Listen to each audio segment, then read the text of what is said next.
A ribbon of car headlights stretched across the horizon as Aridin drove home from his late shift, eyes flicking between the slow-moving traffic and the EMF meter glowing faintly in the passenger seat. Every so often, the meter's tiny needle would shiver, making him wish that the next flicker would be a real sign, evidence of something bigger and more mysterious than the mundane world he felt trapped in. He was certain that this existence of office commutes, watery coffee, and weekends that blurred into each other could not be all there was. Somewhere out there, hidden just beneath the surface, was a realm that felt far more real to him than the grayness of his routine. He kept glancing over at the device he had jury-rigged to the car charger. The meter's small light pulsed green, then yellow, then settled back on green, as though to say, maybe. Perhaps tomorrow. Sighing, Aridin tried to settle his racing thoughts. He was used to the subtle disappointment by now. Hard data, always out of reach. At last, he pulled into the parking lot of his apartment complex, a modest building on a street of identical structures. He gathered his things, EMF meter in one hand and a black notebook in the other, and stepped into the cool night. The sky above shimmered with stars, and he paused, scanning it for any subtle sign. A faint hush, the quiet promise that something was watching from high above. He wanted to see another UFO. That single sighting years ago had set fire to his imagination, fueling his search for the intangible. Every night since, he'd felt an inexplicable ache, as if part of him wasn't meant to be on Earth at all. Inside his small apartment, walls lined with books on paranormal phenomena, dream journals, and obscure religious texts, he paused by a battered but beloved poster that read, "I want to believe." He smiled ruefully. Yes, he wanted to believe. But it wasn't enough just to want it, not anymore. He yearned to truly see the fantasy world, a name he'd given to the hidden realm behind the ordinary. The memory of his dreamscape sessions and that single shining moment of speaking with an interdimensional being named Blast still made his heart flutter. But the feeling was fleeting, like trying to clutch water in his hands. It was then, as he was towing off his shoes, that his phone buzzed. He picked it up, an excited text message from Corsell, his longtime friend from college. Corsell was brilliant in an unconventional way, majoring in engineering but always poking around old libraries to read about arcane methods of measuring cosmic energies. Strange reading an old warehouse. Possibly linked to that UFO wave they showed on the news. Want to check it out? Aridin's heart thumped. This could be a lead. Something real, or at least something that might give him and Corsell a taste of the fantastic. He typed back a quick reply. I'm in. When do we meet? Aridin met Corsell near the abandoned warehouse at the outskirts of the city. Overhead, the clouds bunched together, crackling with hints of a coming storm. It gave the scene a cinematic gloom, feeding Aridin's anticipation. The building itself was a large rectangular block of corrugated metal, pitted with rust, dwarfed by a crumbling fence. The gate was locked, but Corsell was already fiddling with it when Aridin arrived. Took you long enough, Corsell said, giving a faint grin. He was tall, lanky, with keen eyes that flicked around as if searching for invisible watchers. I'm telling you, there's something weird going on here. I had an alert on my phone's UFO detector app, one of those that uses random number generation anomalies as a proxy for cosmic interference, and this location spiked last night. That's good. I brought my EMF meter. And the Edgley wheel is in my bag in case we need to measure any unusual bioenergy flows, Aridin said, slinging his backpack over one shoulder. His voice trembled slightly from excitement. You and your gadgets, Corsell teased, but his tone was affectionate. He lifted a crowbar and gave the padlock a stout twist. With a groan of metal, the chain fell away. Let's see what's inside. They crept in quietly. Inside, the warehouse was dim, illuminated only by a few overhead holes that let beams of moonlight slash through the darkness. Dust motes danced in the air. Aridin turned on his EMF meter, the device hummed softly. Corsell scanned the corners, each step echoing in the hollow space. They found nothing but rotting crates, a few broken chairs, the remains of some old equipment. Yet something about the hush felt charged, as if the place was waiting for them. At the far end, near what looked like a defunct loading dock, the air seemed to shimmer. Aridin's meter flicked from green to a wavering orange. He inhaled sharply. There's a spike here, he murmured, inching forward. Do you feel that? It's colder. Corsell nodded, arms covered in goosebumps. It's like static in the air. They inched closer. The shimmering grew more distinct, like the wavering of heat off pavement, except it was cold to the touch. Corsell's breath caught in his throat. Aridin, he whispered, we might actually be on the verge of something. Aridin reached out a tentative hand toward the distortion. His fingers grazed the edge. The swirling anomaly flickered, and for an instant he glimpsed a swirl of color, A landscape that made his mind reel. Snow-capped mountains rose under alien skies, and enormous shapes flitted in the distance. He gasped as a sensation like electricity rippled up his arm, and then the vision cut off. The shimmering collapsed. Stumbling back, Aridin found himself trembling from head to toe. That was it. The fantasy world, he breathed. Corsel's eyes were wild with excitement. You saw it? Because I swear I felt something tug me forward. Like an invitation. Aridin nodded. Their moment of triumph was cut short by a rasping noise behind them. Both turned to see a figure emerge from the shadows, a woman with raven hair and a heavy coat, arms folded. She had an air of quiet confidence. You must be the ones rummaging around in my territory, she said dryly. Name's Solly Nell. You're playing with cosmic cracks beyond your comprehension. Corsel stiffened. We're just investigating. Are you behind this phenomenon? She chuckled, stepping into one of the moonlit beams so they could see her face, striking eyes, one hazel, one faintly violet, as if touched by something unnatural. No. I'm drawn to them, just like you. Let's say I'm a traveler of these realms.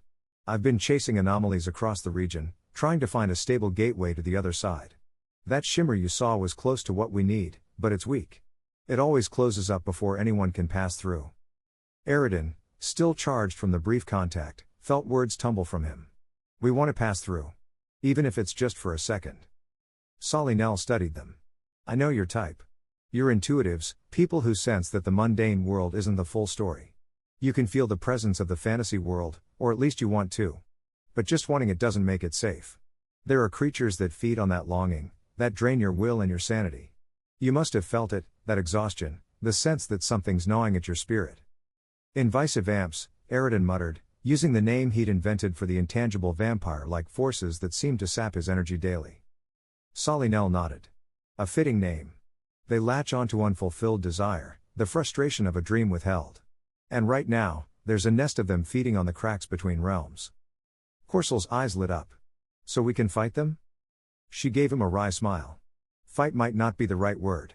Resist them, outmaneuver them, perhaps. Unless you have a direct link to something more powerful. Or maybe an ally beyond the veil. Aridin's mind flashed to that day in the past life regression. Blas, the interdimensional being, had spoken to him, told him he was once a traveler among the stars, that he was followed by watchers from another dimension. Could it be that the watchers might help him? He swallowed. I might know someone. Not a human, or at least not in the usual sense. Solly Nell's expression grew sharper with curiosity. Interesting. If we pool our resources, maybe we can open a stable gateway. But that requires synergy among intuitives, a certain attunement. And it'll require a place that's already half in one world and half in the other. Corsel raised an eyebrow. Why are you willing to share this with us? Because I can't do it alone, she said simply. My gift is a partial resonance. I can sense cracks, find them, occasionally hold them open, but not for long. If we gather enough intuitives, we can make it stable. Then, if we can just slip in, we might stand a chance of truly experiencing the fantasy world. Aridin felt his heartbeat quicken again. He wasn't the only one. There were others like him, searching for something bigger, something more. The possibility ignited a fierce hope inside him. All right, he said, voice trembling with excitement. We'll help you. They lingered, talking in hushed tones about the nature of these cracks and the possibility of forming a circle of intuitives. Each shared personal stories, Aridin of his UFO sighting, Corsel of an incident in childhood when he seemed to vanish for a split second during a game of hide and seek, and Solly Nell of a dream she had experienced repeatedly, a swirling city of crystal spires that gave her glimpses of a life she swore was not her own. Her past life? Another dimension? Even she wasn't certain. Then Solly Nell told them about an older woman named Lysandra, a renowned dream traveler who supposedly lived by the coast. She was rumored to be able to recall entire dream sequences in perfect detail and glean knowledge from them. She's the real deal, Solly Nell said in a reverent tone. If anyone can help us anchor these cracks, it's her. That night, Aridin wrote feverishly in his journal, detailing every sensation he'd felt in the warehouse, from the swirling cold to the fleeting vision of an alien landscape. He also jotted down notes from the dream he'd had that afternoon during a short nap, fleeting images of luminous beings swirling in a cosmic dance. It was a dream that ended with a single name echoing in his mind, Blas. The next morning, the three conspirators, Aridin, Corsel, and Solly Nell, piled into Aridin's small sedan and began the long drive toward the coast. Solinel directed them to Lysandra's address, a house perched on the edge of a rocky shoreline, battered by salty wind and the roar of the waves. The place had a haunting beauty, reminiscent of some hidden temple from ancient times. When they arrived, Lysandra was waiting in a rocking chair on the porch, wrapped in a shawl despite the warm morning sun. Her hair was silver, and her eyes were the color of faded jade, but there was a spark of childlike curiosity in them. She greeted them with a faint smile, as if she'd known they were coming. She ushered them into her home, a place filled with wind chimes and crystals catching the sunlight. Tea was steeping in a battered kettle on the stove. After they sat, Lysandra explained that she'd had a vivid dream the night before. "I saw 3 wanderers," she said in her soft, melodic voice, eyes distant. "They were following the footprints of a spiral being. I saw them open a silver door in a place thick with dust. Then I saw shapes, feeding in the dark. The wanderers nearly lost themselves, but a voice from beyond guided them. A voice named Blas." Eridan's heart thudded. "That's who I spoke to before. How did you?" She smiled. "Dreams, child. They connect us. And if you truly are intuitives, then your presence ripples through the dream realm. My gift is simply that I remember it." Solinel wasted no time explaining why they were there, and Lysandra listened carefully. When the tale concluded, she gave a thoughtful nod. "Yes, the cracks between the mundane and fantasy worlds are active, but fleeting. This is not the first time it has happened, though it does seem more intense this season. The tides of cosmic energy shift. Those creatures that feed on longing, the invisive amps, always cluster around such events. Their presence threatens anyone who tries to cross over. But it is possible to withstand them if we can unify our intent. I sense in you a burning desire, a raw need to see the realm beyond. That need can be potent magic, or a poison, if you're not careful." "So how do we do this?" Corcel asked, tapping his foot in excitement. "Do we just find another crack and all hold hands or something?" Lysandra let out a soft laugh. "In a manner of speaking. But it's not so simple. We will need a focus, a symbolic anchor. Something that resonates with each of our hearts. The dream realm taught me that every intuitive has a personal technique, a unique expression of their will. Only by weaving these expressions together do we stand a chance of stabilizing a gateway." She looked at each of them in turn. "Eridan, you are driven by your longing for validation. That is your greatest weakness, because so often, you believe that you need external proof. But it can also be your greatest strength, for it's the force that drove you to gather knowledge and tools. You have ways to detect and measure phenomena. Bring them." He nodded, pulling out his EMF meter and the Idgely wheel. "I have them here." "Good. Corcel, you see the world through the lens of logic, but you burn with an inner defiance. You don't want the rational to be the limit of your life. Use that thirst for discovery as a funnel. Harness your skepticism. Question everything, and that question will be the knife to cut through illusions. Solinel. You have a resonance with the cracks themselves. In time, that can become the ability to shape them. But the cost is that you feel the pain of each one. We will protect you while you hold them open." Solinel bowed her head. "I understand." Then Lysandra sighed. "And as for me, I will serve as the memory of the dream realm. If we begin to lose ourselves, or if the invisive amps twist our perceptions, I can recall the truth and guide us back." It was decided they would attempt to locate a powerful crack and open it together. The best candidate was an abandoned church on the outskirts of a once prosperous fishing village near the coast. According to Lysandra's dreams, the area was a convergence point for unusual energies, probably due to centuries of worship layered over older local spiritual practices. The building had once been a place of Christian devotion, and rumor said that beneath the church was a hidden shrine dedicated to an even older deity, a relic of the Canaanite pantheon, or so local legends hinted. Eridan's heart fluttered. He'd never been especially religious. Hearing once that the Christian god had older, more obscure origins had rattled him. But now, ironically, he was on the doorstep of forging a new kind of faith, one that fused the old with the new, built on direct experience of the unseen. When they arrived at the abandoned church, the sky was a rolling mass of dark clouds, shot through with the orange glow of sunset. The building's wooden doors were broken, and half the roof had caved in. They stepped over fallen pews and shattered glass. The air was thick, saturated with the smell of damp wood and old memories. Strange symbols were scrawled on the walls, some looked like graffiti, but others seemed older, etched in near-faded paint. A funnel of swirling dust danced in a corner. Solinel moved forward, eyes closed, arms extended. She moved slowly, as if guided by an invisible thread. Then she stopped near the collapsed altar. "It's here," she said in a hushed tone.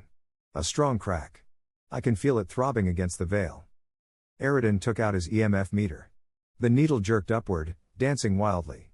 He glanced at Corcel, who wore a triumphant smile, as though the data validated everything they'd believed. Lysandra closed her eyes, exhaling slowly. I see it in my mind's eye. There's a swirling gate of silver and violet, pulsing with the echo of ancient devotions. But there's also something lurking. I sense many hungry presences. Invisive amps, whispered Aridin. Solinel's face grew grim. They're drawn to us. Our thirst for the fantasy world is the sweetest nectar they can imagine. Corcel glanced around, swallowing. I can almost feel them, like a cold sweat on my neck. Then let's do what we came to do, Aridin said, surprising even himself with the steadiness of his voice. He was tired of being afraid, tired of drifting in a half-believed reality. We'll open the crack, or tear it open if we have to. And we'll cross. They formed a loose circle around the half-collapsed altar. Solinel stood at the center, arms raised. Aridin powered on the Idgely wheel, focusing on generating a stable readout of his own bioenergy. Corcel withdrew a palm-sized device he'd built from a microcontroller and various sensors, his version of a cosmic anomaly detector. Lysandra began to hum softly, a low, resonant tune that filled the broken church with a strange calm. Solinel murmured words that seemed to slip out from some place beyond language. As her voice rose, the air began to shimmer. Overhead, storm clouds rumbled. Aridin felt a deep thrumming in his chest, as if his heart was echoing the cosmic frequency. The shimmering grew, coalescing into a swirling outline near the broken altar. As the shimmering thickened into a silvery vortex, shapes darted around the edges, shadows with hungry eyes, creeping forward. Invisible but felt, their presence made Aridin's skin crawl. He recognized the emotional energy, they were drawn to the raw longing that soared through each of them. Lysandra's hum rose in volume. Keep your focus, she said, voice shaking. They can't take what you don't willingly surrender. Pour your intention into the vortex. Aridin closed his eyes and reached within, recalling his most treasured memories, his UFO sighting, the dream regression with Blas, the goosebumps of hearing about every strange phenomenon in the world. He poured that sense of wonder into the swirling light. Corcel did likewise, although for him it was the fierce need to shatter the iron bars of the mundane. Solinel channeled her own resonance, while Lysandra anchored them, weaving the intangible energies like a skilled conductor. The vortex flared with brilliance. Aridin glimpsed beyond it, sky the color of polished steel, twisted spires, and drifting orbs of light. Something there was calling them. A roar of wind tore through the church, whipping debris in every direction. The presence of the invisive amps became painfully intense. One of them materialized in Aridin's peripheral vision, a flickering silhouette with empty eyes and a mouth drawn open in a silent wail. It reached for him, and a deep weariness clawed at his lungs, as if all his purpose was draining out of him. No, he growled, forcing himself to keep his focus on the vortex. You can't take this from me. The shape wavered. Aridin's gaze snapped to Corcel. His friend was struggling against another wraith-like form, chest heaving in silent anguish.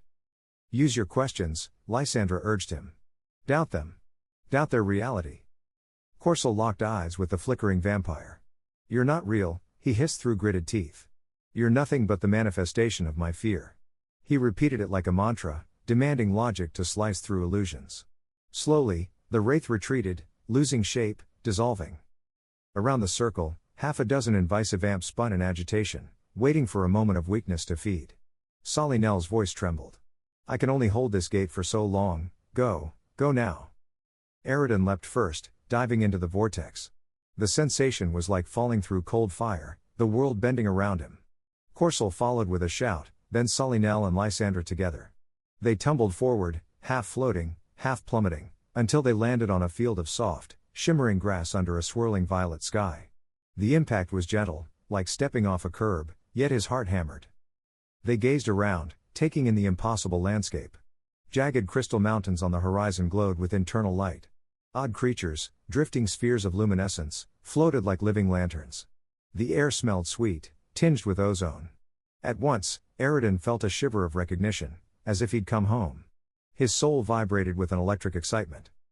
This is it, he whispered. The fantasy world. Corcel let out a shaky laugh. It's real. We're here. Solinel crumpled to her knees, exhausted. I'm fine, she assured them. Just need a moment. Holding that gate. But Lysandra cut in, eyes darting. We're not alone, she said. Shapes were circling them, but these were not the invisive amps from before. No, these figures were tall, slender beings dressed in flowing garments woven of faintly glowing threads. One among them stepped forward, hands raised in a gesture of peace. "Greetings, travelers," the being said in a melodic voice that echoed in Eridan's mind more than his ears. "We sensed your approach from beyond. We seldom see your kind cross the veil so boldly." Eridan remembered his regression with Blas, the sense of telepathic connection. He tentatively reached out with his mind, not entirely sure how. The being must have sensed it, for a gentle presence brushed against Eridan's consciousness. Then a voice, gentle but resonant, said, "I know you, Eridan. We have crossed paths in the dream realm. My name is Sicily, a guardian of this land." A sense of warmth flooded him. "I was told about another entity, Blas. Does that name mean anything here?" Sicily exchanged glances with their companions. "We know Blas, though that name is but one reflection of them. They move freely between dimensions, guiding awakened souls. You carry part of Blas's essence, a memory of a vow made long ago." Eridan's heart thundered. A vow? He tried to recall. In the swirl of dreamlike recollections, he remembered the feeling that he had once been a traveler, a being from this realm who had incarnated on Earth for some purpose he could no longer fully recall. Corcel, though lacking the telepathic link, still felt the awe emanating around him. "We came here because we believe the mundane world isn't all there is. And we want to integrate this reality into our daily lives. We're not looking to flee our home but to experience the truth of what lies beyond. We're sick of feeling that longing go unfulfilled." Sicily regarded Corcel kindly. "In your realm, the barrier is thick, woven by the collective beliefs of your people. Rare are those who sense beyond it. Rarer still are those who manage to push through. But be warned, bridging the realms can reshape you and your future. Once you have walked here, part of you will always remain." Lysandra smiled. "That's precisely what we want, to see beyond the illusions, to feel this magic in everything we do. So many have lost faith in the old ways or the old gods, and the new ways do not serve them well. We need something that resonates with the truth we sense in our dreams." Another being, eyes like polished emeralds, stepped forward. "Then perhaps your path is to become keepers of the threshold. Those who hold space between worlds and remind others that the boundary can be crossed. You can build a new faith, one forged from direct experience rather than rote tradition. The power to unify will come from your own hearts." Salinel spoke up. "But how do we protect ourselves from the invisive amps? They feed on our longing, making us weak." Sicily's expression grew somber. "They cannot exist freely here in the fantasy world. Their domain is the threshold and the mundane side, where longing is unfulfilled. They are the product of disconnection, the shadow cast by the bright light of possibility. By deepening your bond with the fantasy world, you weaken the power those shadows hold. The surest protection is to remain close to the source of wonder." Eridan glanced around, a wave of euphoria washing over him as he realized the meaning. If they learned to see this realm in daily life, if they recognized it wasn't just a fleeting moment of cosmic strangeness, then the invisive amps would lose their hold. They fed on the ache of separation, the emptiness. Fill that emptiness with genuine connection, and the vampires starve. In that moment, a flash of insight flooded him. He could see a path forward, a new belief system that recognized two realms, mundane and fantasy, not as two separate worlds but as two faces of the same reality. The disillusionment he'd felt with mainstream religion could be replaced with direct communion, not with a single deity but with the dynamic, living tapestry of existence itself. In a swirl of images, he could imagine a kind of traveling faith, a practice that encouraged people to maintain dreams, to investigate the strange, to gather evidence of the intangible while also nurturing inner trust. He turned to Sicily. "How do we remain connected after we leave this place?" "Carry a piece of it in your soul," Sicily said gently. "But you must discover your own rights, your own words of power. Build your sacred texts from your experiences and the experiences of those who come after you. Let each discovery be a stepping stone for others. In doing so, you create an evolving faith, one that grows and breathes with those who share it." Eridan smiled, feeling tears burn the corners of his eyes. This was what he had always wanted, a living, breathing sense of wonder that validated his deepest intuition. They spent what felt like hours, maybe days, in that fantastical realm, exploring the luminous grasslands and speaking with the beings who dwelled there. Each conversation was more mind-expanding than the last. Corcel discovered that by focusing his skeptical mind, he could navigate illusions. He saw hidden passages and illusions that even Eridan couldn't detect at first. Salinel found that her resonance with the cracks here was magnified tenfold, allowing her to shape small portals and slip short distances. Lysandra drank in the realm like a hummingbird tasting nectar from every flower, her memory capturing entire vistas and weaving them into an internal tapestry. All the while, they felt no exhaustion or hunger, only a slow increase in a sensation of belonging. Yet eventually, they recognized the need to return. They had lives in the mundane world, practical matters that wouldn't vanish. For a fleeting moment, fear seized Aridin, fear that leaving meant losing what they had found. But Cicely assured him that once the gate was opened in one's heart, it couldn't be entirely shut. "We will guide you back to the threshold," Cicely said, "so you may return safely. Carry the spark of wonder with you. Tend it. It will grow." Following the guardians, the four travelers made their way back to the shimmering boundary, which hovered over a stretch of rolling hills within that fantastical land. Beyond it, they could see the dim shape of the ruined church in their world. One by one, they stepped through. A wave of dizziness hit them as they slipped back into their bodies, anchored once more by gravity and the smell of damp wood and dust. They blinked around at the church. The storm outside had passed, leaving behind a faint drip of rain through the broken roof. The air was thick but still. Aridin checked his watch, only half an hour had passed in mundane time. Corcel rubbed his face, letting out a long sigh. There are no words. Solinel pressed a hand over her heart, face radiant. "We did it," she whispered. "We made it across. And we can do it again." Lysandra closed her eyes, as though recording everything in her perfect memory. When she opened them, she smiled. "We have the seeds of something new." Aridin stumbled to his feet, helped Solinel up, and shared a long, silent look with Corcel. Each had changed in subtle ways.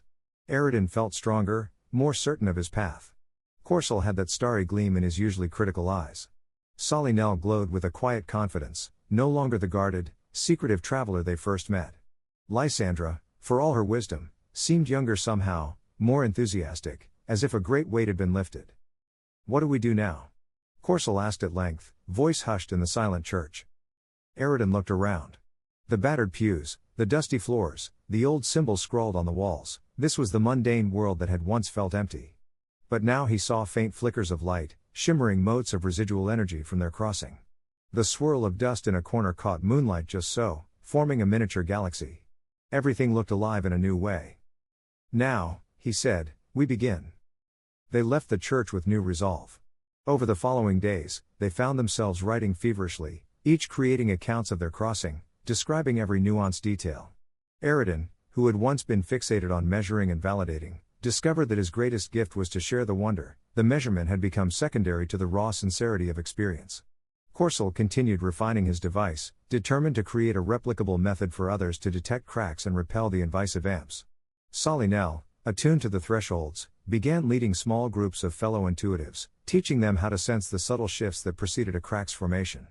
Lysandra turned her dream recall into vivid narratives that guided curious souls to find their own innate connections.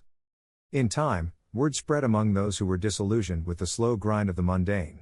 Friends of friends, strangers who read cryptic posts online, and the dreamers who felt intangible calls, many found their way to this fledgling community that wove science, wonder, logic, and mysticism into one tapestry. Some called it the path of the dual realms, while others simply referred to it as the new way of seeing. Aridin personally liked to think of it as a new belief system, one that didn't require blind faith but encouraged direct exploration and personal epiphanies. Of course, many were skeptical, some derided them as escapists. But that was expected. They welcomed the skeptics, invited them to test, measure, question. In fact, those who approached with open curiosity often became the most fervent believers, because the methods they used revealed subtle energies that had always been there, just overlooked. Together, they built a text that started small, just shared documents pinned to a message board, but grew into a living record. It included Solinel's guided meditations for sensing cracks, Lysandra's dream journeys, Corcel's designs for instruments that read anomalies, and Aridin's many reflections on bridging the two worlds in daily life. For him, the highlight was a series of exercises that encouraged people to actively look for the fantastical in the mundane, light glinting off a car window, the pattern of leaves stirring in a breeze, the hush of a dream as you hover between wakefulness and sleep. It was all connected, they claimed. If you sought it earnestly, you would find it. Inevitably, they encountered difficulties. Some who joined their circle experienced terrifying visits from invasive amps, waking nightmares, severe bouts of ennui. The draining presence was real. But with guidance, new adherents learned techniques to repel them by consciously affirming their belonging in the fantasy world. Each small victory over the shadows fueled the fledgling faith. Soon, new rituals sprang up organically, gatherings under the stars to share stories, group dream sessions where they wrote down every dream in meticulous detail, hunts for UFO sightings or cryptid rumors that turned into communal exploration. Aridin and the others were not naive. They knew not everyone could or would cross the threshold physically. That gateway required a near-perfect alignment of factors. But the intangible crossing, allowing one's mind and spirit to dance between worlds, became a daily practice. It wasn't enough to just talk about it or dress in costumes. They wanted tangible experiences, times when everyone present felt that sudden ripple in the air, or saw a faint shimmer that heralded a crack. And while crossing over physically remained rare, those fleeting glimpses were enough to keep the fire alive. Over time, Aridin noticed his longing shifting. No longer was he haunted by a sense of missing something unreachable. He felt integrated, awake to a grander tapestry. He found himself cherishing quiet moments, a shared laugh with Corsul, the hush of dawn when the sky was still half in dream, or the mesmerizing spin of the Ijli wheel as he focused his energy. All of it took on the flavor of the fantasy world. The feeling of being an alien or not wanting to be human so strongly mellowed into a sense of being a bridge, a traveler between realms. Rather than rejecting humanity, he embraced a new perspective on it. Humanity, he realized, was more than the mundane roles or societal constraints. Underneath, humanity was a canvas upon which the cosmic painted stories of wonder and infinite possibility. Corsul's arc was just as dramatic. Once a hardened skeptic who'd only half believed in the possibility of the fantastic, he now discovered an unshakable conviction. With each demonstration of the anomalies his device detected, he grew bold in championing their cause, challenging intellectual communities to test his findings. He risked ridicule but persevered. And every time he felt that creeping emptiness that used to plague him, he recalled the swirling violet sky, the harmony he felt in that other realm. Sally Nell, who had walked alone for years, found joy in her role as an anchor for others. She formed strong bonds and overcame the guarded cynicism that once kept her distant. She discovered that trusting people to share in her gift didn't diminish it, it magnified it. Her old life, filled with secret hunts for cracks and lonely nights, gave way to a sense of belonging. Lysandra's life changed as well. Her gift of dream recall now served the entire community. She was like a living library, available to help interpret clues that surfaced in the dream realm. Over time, she shared glimpses of a broader cosmic tapestry, leaving many awestruck at how the dimensions intertwined. Her once solitary, introspective nature blossomed into an almost maternal presence for the intuitives who came seeking knowledge.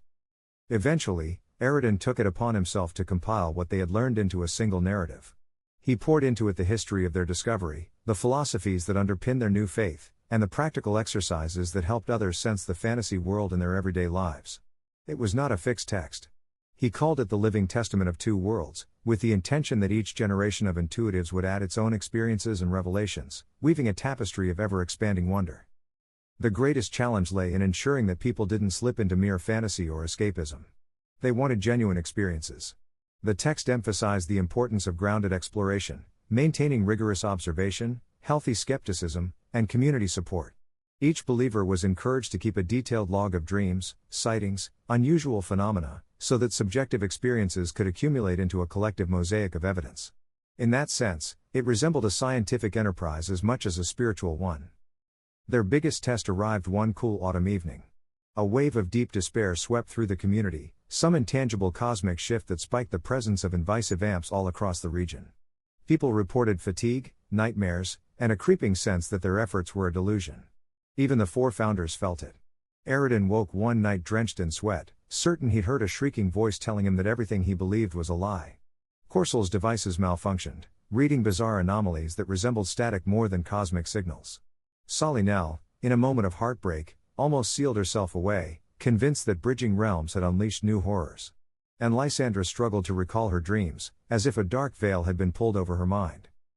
But just when despair threatened to collapse their new faith, a voice echoed in Aridin's dream, Blas. Warmth, reassurance, a memory of that vow. The next morning, as he told the others, the four of them banded together in Lysandra's living room, forming a circle of hands, focusing on the bright vision they had shared in the fantasy world. They reaffirmed their trust in each other, in the experiences they had lived. They called upon Cicely's words, light a flame in your heart and the shadows cannot remain. Something shifted. It was subtle, almost imperceptible at first. The gloom that weighed on them seemed to lessen. Corsul's device beeped back into life, reading stable signals again. Solly Nell felt the cracks stirring once more, and Lysandra was able to recall the edges of her dream. The wave of despair receded, leaving them stronger for the test. Word spread of how the core founders had endured the onslaught of negativity, and those on the fringe of the community took heart. If the illusions of emptiness and doubt could be dispelled by unity, maybe the new faith truly had power to help. That crisis became a turning point. Freed from the notion that the fantastic was always just out of reach, the community realized that their experiences, both triumphant and grueling, were the foundation of something lasting. Their brand of spirituality, or religion, or whatever one chose to call it, demanded active engagement. It urged people to chase UFO sightings, to measure anomalies, to interpret dreams, to push beyond accepted boundaries. Yet it also said, anchor yourself in the here and now, in a world that may be mundane on its surface but is brimming with hidden wonders. Aridin found himself, ironically, more at peace with his human body and daily life. The dissatisfaction that once gnawed at him, the sense of not wanting to be human or feeling out of place, had evolved into an understanding. He was an intuitive, a traveler between worlds, and that in itself was a privilege. He had chosen to be here, in this life, to explore and to share. Where once he had scorned his normal existence, he now saw it as the perfect vantage point to discover all the cracks leading to the fantasy world. In the wake of that change, the four founders decided to meet again at the abandoned warehouse where it all began. The night was stormy, with thunder grumbling across the sky, echoing the fateful atmosphere of their first exploration. They found the chain still off the gate. Entering, they turned on flashlights and revisited that spot near the loading dock where Aridin's EMF meter had first spiked. Full circle, Corsel commented, flipping open his cosmic anomaly detector. Feels like forever ago. Solly Nell nodded. I was so suspicious of you too. Hard to believe how far we've come. Lysandra took in the dusty space, the puddles of rainwater reflecting their flashlight beams. Remember how I told you about that dream of 3 wanderers following a spiral being? I had another dream last night. I saw the 4 of us, not in this warehouse, but in a grand hall lit by starlight, surrounded by dozens, no, hundreds, of people. And every one of them carried a little sphere of glowing light. They were singing a song of crossing between worlds. Aridin felt a surge of excitement. So our community will grow? She smiled. I believe so. This is only the start. Standing there in the half-ruined warehouse, they felt the tingle of the fantasy world overlapping with their reality. Not a full crack, just a subtle presence, a reminder that the hidden realm was nearer than most dared imagine. Aridin raised his EMF meter, which glowed softly, as if greeting an old friend. They stood in shared silence for a moment, letting the swirl of possibilities wash over them. Then, for a fleeting instant, a shape appeared in the darkness, a tall, slender silhouette with luminous eyes. Aridin's heart skipped. Blas? Or one of the guardians? He blinked, and the shape vanished. Perhaps it was just a trick of the shadows. Perhaps not. Corsel broke the silence with a chuckle. You know, if I told my old college professor about all this, he'd call me insane. Aridin laughed. Same. But I don't care. We've made something real. They huddled together under that leaky roof, each remembering how they had been weighed down by disillusionment. How religion, for some, had lost its luster, or for others had never been relevant. How they'd once felt that the world was dull, that dreams were fleeting illusions, that the fantastical was a realm reserved for distant myths. And yet here they stood, forging a new path that honored the intangible, fueled by direct experience. It was living proof that a spark of the extraordinary could fill the emptiness. Rain drummed on the metal roof, lightning flashed outside, and in that moment, they felt connected not only to each other but to the cosmic tapestry that spanned countless worlds. They knew the old faiths would still exist, that many would never leave behind what gave them comfort. That was fine. Their new belief system wasn't about replacing anything, it was about creating space for those who sensed something more, whose hearts beat in time with wonders not yet revealed. Standing in the swirling shadows and flickering fluorescent lights, they clasped hands, Aridin, Corsel, Solly Nell, and Lysandra, and in unspoken agreement, they offered a silent vow, to protect this new faith, to nurture it, to ensure that anyone who felt the longing, who sensed the invisive amps gnawing at their spirit, could find hope. They would guide them to see the truth that lay beneath the mundane. And in doing so, they would help others, and themselves, realize that the boundary between the ordinary and the extraordinary was only as solid as one's unbelief. Thunder cracked. The warehouse lights flickered. A gust of wind swept through the open door, and the group breathed in, hearts pounding with the thrill of a new dawn. They smiled at one another, understanding that everything had changed. No longer would they be mere explorers fumbling in the dark, seeking scraps of evidence. They were now keepers of a living testament, guardians of the door between worlds, and heralds of a faith that promised marvels to any who dared to look deeper. In that final moment, Eridan thought he felt an echo of Blas's voice, distant yet comforting. It seemed to say, "You have come far. And the path stretches onward, infinite in its wonder. Walk it in unity, walk it in courage, and you shall never walk alone." In the hush that followed, the four friends squeezed each other's hands, then released. They stepped back into the night, letting the swirling wind carry away the last remnants of doubt. And so began a new chapter in their lives, a chapter where the fantastical was woven into the mundane, and where a new belief system, born of dreams and daring, stood ready to guide all who sought to pierce the veil and discover the wonders beyond.